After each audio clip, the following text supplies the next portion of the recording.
Shalom, kita bertemu kembali dalam topik Repan Renungan Kehidupan.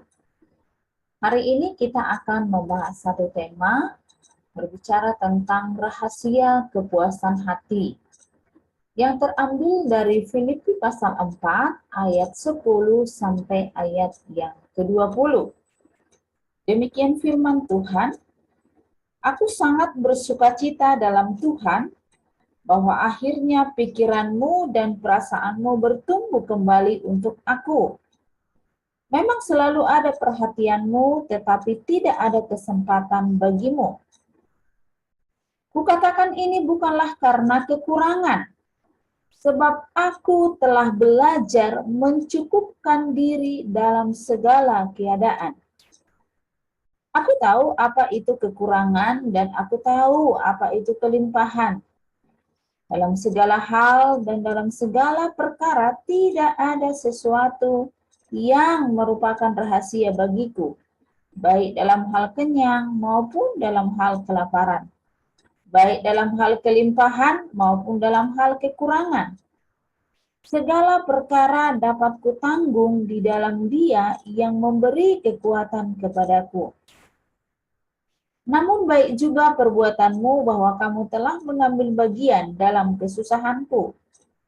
Kamu sendiri tahu juga, hai orang-orang Filipi, pada waktu aku baru mulai mengabarkan Injil, ketika aku berangkat dari Makedonia, tidak ada satu jemaat pun yang mengadakan perhitungan hutang dan piutang dengan aku selain daripada kamu.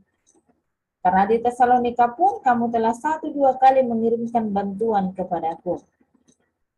Tetapi yang kuutamakan bukanlah pemberian itu, melainkan buahnya yang makin memperbesar keuntunganmu. Kini aku telah menerima semua yang perlu daripadamu, malahan lebih daripada itu. Aku berkelimpahan karena aku telah menerima kirimanmu dari Epaphroditus, suatu persembahan yang harum, suatu korban yang disukai dan yang berkenan kepada Allah. Allahku akan memenuhi segala keperluanmu menurut kekayaan dan kemuliaannya dalam Kristus Yesus. Dimuliakanlah Allah dan Bapa kita selama-lamanya. Amin. Saudara, ada satu kata bijak yang mengatakan bahwa hati manusia itu lebih lebar dari dunia ini. Artinya, bahwa apapun di dunia ini tidak bisa memberikan kepuasan yang sejati bagi manusia. Misalnya, seseorang sudah memiliki sepeda motor, dia ingin sebuah mobil. Ketika dia sudah mempunyai satu mobil, dia ingin mempunyai 2 mobil, dan seterusnya. Tetapi manusia hanya mampu memiliki kepuasan hati yang sejati ketika Tuhan berkuasa dalam hidupnya. Seperti kata bijak berikut juga yang mengatakan bahwa ada satu ruang di dalam hati manusia yang tidak bisa ditempati oleh hal apapun kecuali oleh si pembuat hati itu sendiri. Artinya, manusia akan memiliki kepuasan yang sejati ketika Tuhan menempati seluruh hidupnya. Dalam teks firman Tuhan ini, kita mau belajar dari Paulus bagaimana memiliki kepuasan hati yang sejati dengan belajar mencukupkan diri. Mencukupkan diri bukanlah kepuasan terhadap diri sendiri, juga bukan damai sejahtera palsu yang berdasarkan ketidaktahuan. Orang percaya atau orang Kristen yang puas terhadap dirinya sendiri, dia tidak akan menaruh perhatian terhadap orang lain. Berbeda dengan orang Kristen yang mencukupkan diri. Dia ingin membagi berkat-berkatnya kepada orang lain. Saudara, mencukupkan diri terhadap diri sendiri bukan berarti lari dari tantangan hidup, ya. Tetapi hal itu merupakan damai sejahtera dan keyakinan yang selalu hadir di tengah pergumulan. Paulus berkata bahwa Aku telah belajar mencukupkan diri dalam segala keadaan.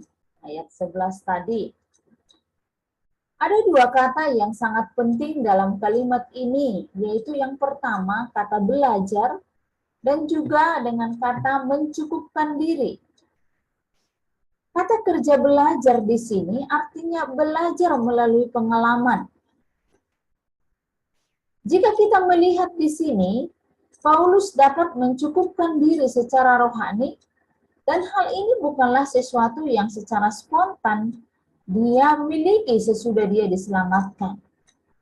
Tetapi Paulus harus melalui banyak pengalaman sulit dalam hidupnya, sehingga dia bisa belajar bagaimana mencukupkan diri. Sedangkan kata mencukupkan diri di sini, saudara, itu merupakan gambaran dari orang yang sumbernya itu ada di dalam dirinya sendiri.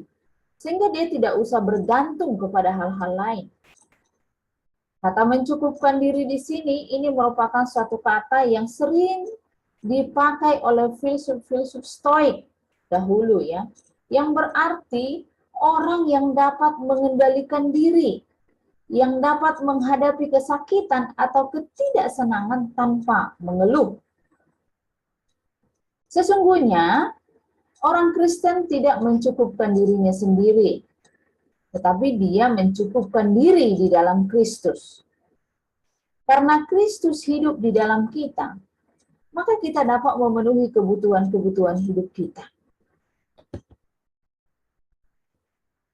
Nah, saudara, di dalam teks ini ada 3 sumber rohani ajaib yang dapat memenuhi segala kebutuhan hidup kita dan yang membuat kita berkecukupan.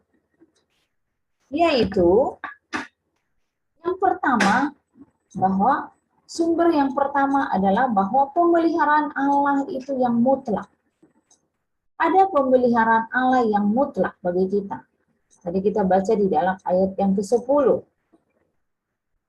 Firman Tuhan mengajarkan dengan jelas bahwa Allah bekerja memelihara alam dan kehidupan umatnya. Istilah pemeliharaan atau providence ya berasal dari 2 kata, yaitu pro artinya sebelum, dan video berarti melihat. Jadi pemeliharaan Allah itu berarti bahwa Allah telah memelihara mereka sebelumnya. Ini tidak berarti bahwa bukan hanya Allah sudah tahu sebelumnya apa yang terjadi. Tetapi pemeliharaan Allah itu melibatkan lebih banyak hal.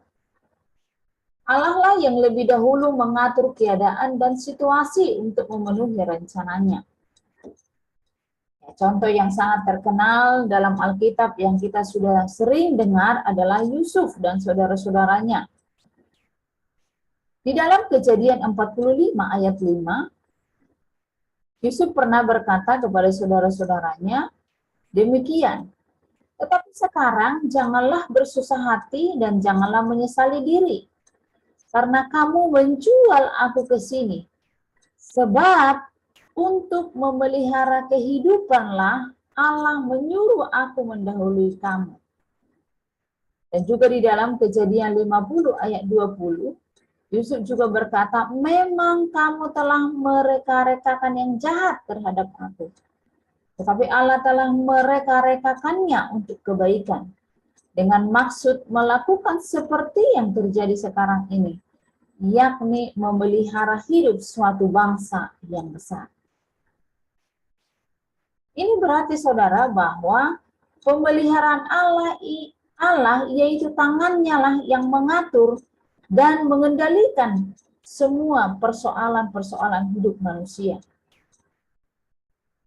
Paulus mengalami pemeliharaan Allah di dalam hidup dan pelayanannya, sehingga ia sanggup menulis Roma 8 ayat 28. Hidup ini bukanlah berbicara tentang serangkaian kecelakaan, tetapi hidup ini adalah serangkaian janji. Abraham pernah berkata bahwa Allah itu Jehovah Jireh, artinya Allah menyediakan. Jadi ketika kita percaya kepada pemeliharaan Allah yang mutlak bagi kita, maka itulah suatu sumber yang ajaib bagi kita untuk mencukupkan diri. Nah, yang kedua, ada kekuatan Allah yang tidak pernah gagal. Nanti kita baca ulang lagi di dalam ayat 11 sampai ayatnya yang ke-13. Saudara, kita akan melihat di sini bahwa Paulus tidak pernah mengeluh dalam setiap keadaan hidupnya. Karena kebahagiaannya tidak bergantung pada keadaan maupun hal-hal tertentu. Sukacitanya itu berasal dari sesuatu yang lebih mendalam. Sesuatu yang terpisah dari kemiskinan maupun kemakmuran. Ya, banyak orang telah belajar bagaimana menjadi rendah hati dalam hidupnya, karena ketika dia berada dalam kesulitan, maka dia datang segera mendekat atau berseru kepada Allah. Tetapi sedikit orang yang mau belajar bagaimana hidup berkelimpahan. Bagaimana ketika dia hidup berkelimpahan, tapi tetap dia bisa menjadi rendah hati dalam hidupnya. Sehingga banyak hal dalam kenyataan yang kita lihat, saudara, yang terjadi bahwa kemakmuran itu lebih merusak daripada kemiskinan. Tetapi jika kita melihat kepada Paulus, melalui pencobaan dan ujian, dia telah mempelajari rahasia yang luar biasa tentang hidup mencukupkan diri, baik dalam kemiskinan maupun dalam kemakmuran. Tadi dikatakan di dalam ayat 13, dia mengatakan bahwa segala perkara dapat kutanggung di dalam Dia yang memberi kekuatan kepadaku. Nah, jadi kuasa Kristus yang di dalam Dialah yang memberinya kepuasan rohani. Karena itu, pemeliharaan Allah yang mutlak dan kekuatan Allah yang tidak pernah gagal itu merupakan dua sumber rohani yang kita dapat andalkan, sehingga kita mampu melaksanakan tugas-tugas kehidupan kita.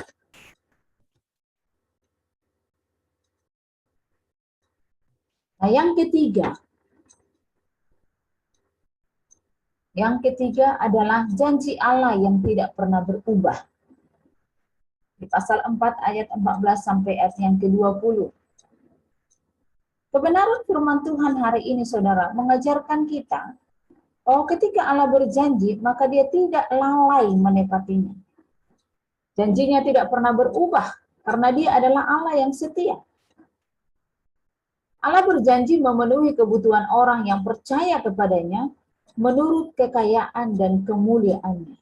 Memenuhi kebutuhan orang yang percaya. Saudara, Allah tidak berjanji untuk memenuhi segala ketamakan kita. Tetapi Dia berjanji memenuhi kebutuhan kita. Orang yang melakukan kehendak Allah.